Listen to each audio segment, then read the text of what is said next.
Hello, welcome to the first video of my rebranded channel, and today I'm going to be reading out one of my stories, or the first two chapters. It is called, I'll cover that up real quick. It's a bit backwards, but it says The Life of a Hero. I've covered that bit because it's my name, but I just want to read chapter 1 and 2 to you. I mean, you don't have to pay attention, you can just listen to it while you're cleaning, cooking, whatever.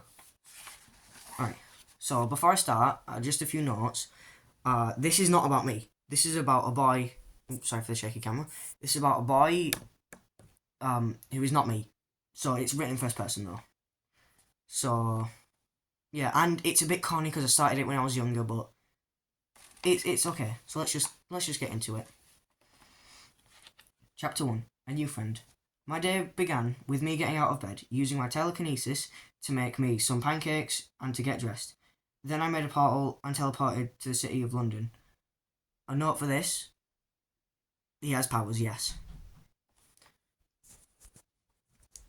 But the second I got there, I could tell there was something off.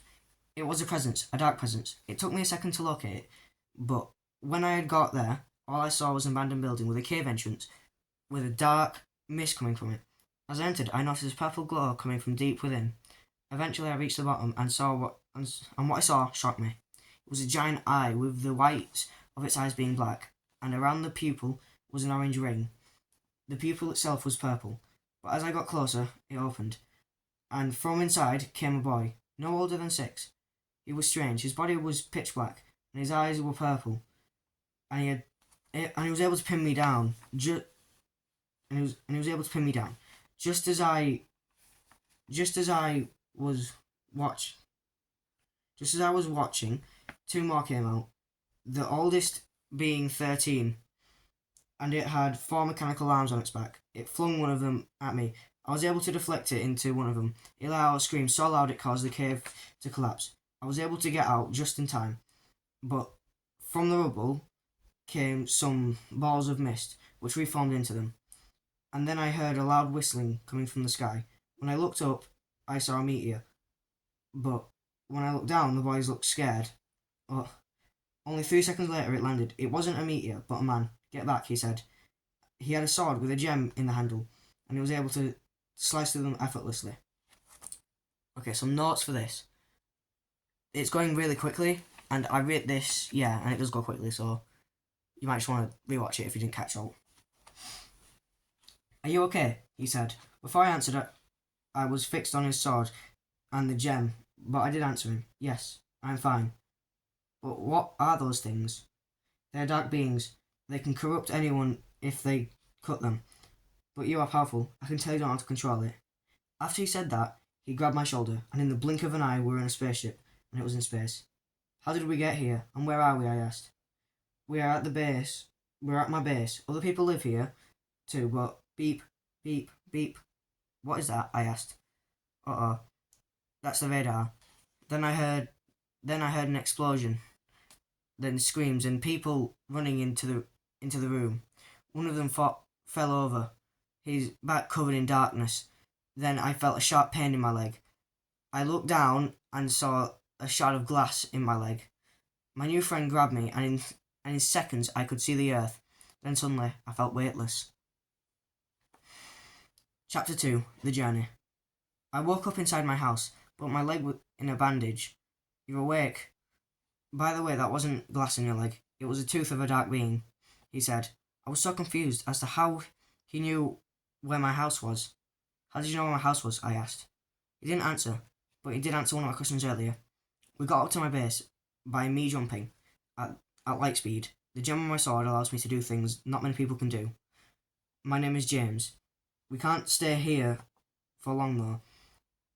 I had to cut some corrupted flesh off your leg. They'll be able to find us if we were near that. There is a way we can get away from all the darkness, and I can help you control your powers. We just need to get somewhere, but I am not sure how to get there. My ship was destroyed. How far do you reckon I can open a portal? I asked.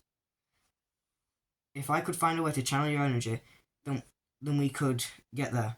but it is a really far distance, James replied. It took a while to come up with a way to open a portal, but then James said this. What if I shot some of your energy through my sword? It should make it concentrate enough to open a portal strong enough to get there. He held up his sword and I blasted a ray of energy into the gem on his sword. He pointed it towards the door and shot out a ray of energy, which opened a portal to wherever we were going.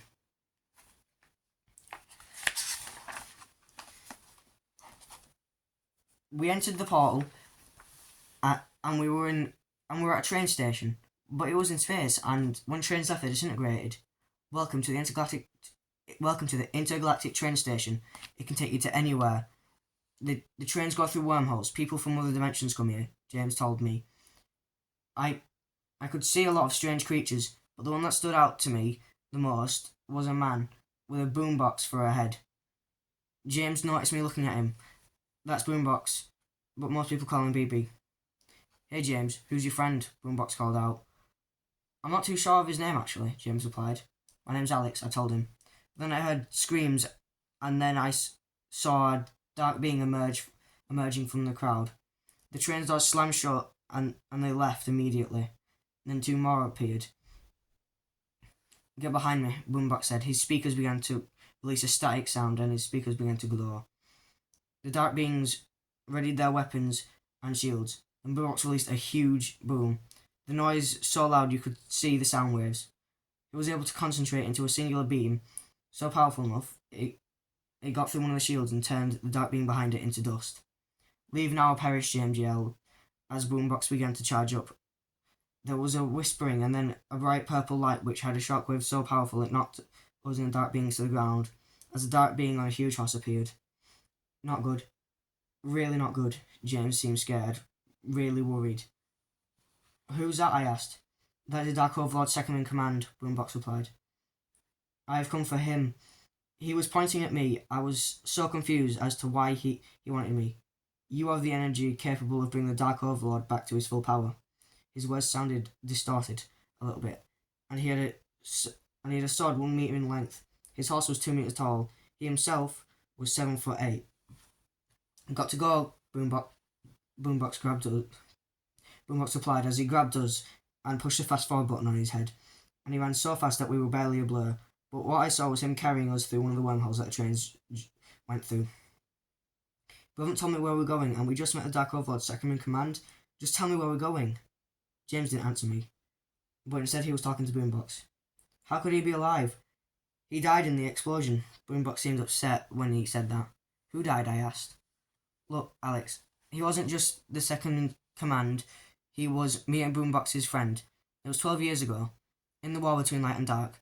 Me and some other men were sent out, and just about 1 mile away from the base, me and some other men were sent out. Sorry, I read that again, my bad. And my entire team was ambushed. Everyone but me were killed. And just as I was about to be killed, I heard a loud noise. Then dark beings were disintegrated, and I saw Boombox. He got me off the ground and helped me stop bleeding. And a few months later, we were in the elites preparing to fight the Dark Overlord. We had saved hundreds of people before that.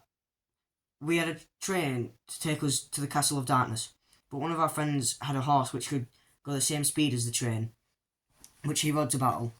Once we arrived, we were attacked, but he saved us with ease.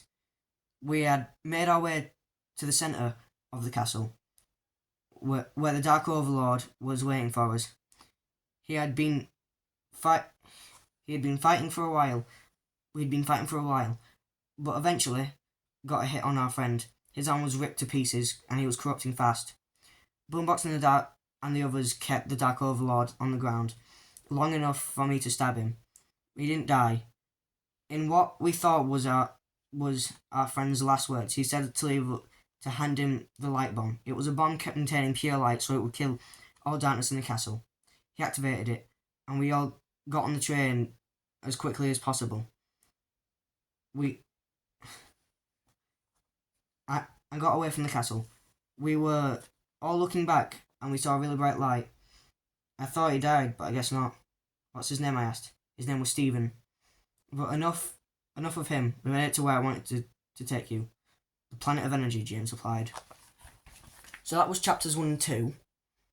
And yeah, I didn't really do a good job of explaining, but I'll just explain it now. There was a war in that world. There was a war quite a while ago, and they are veterans of the war. Sorry about my shaking camera. And yeah, one of their friends, he was.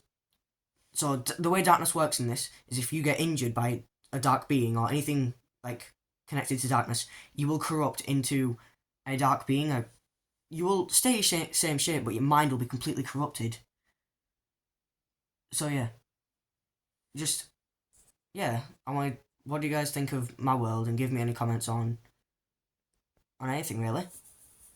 Goodbye.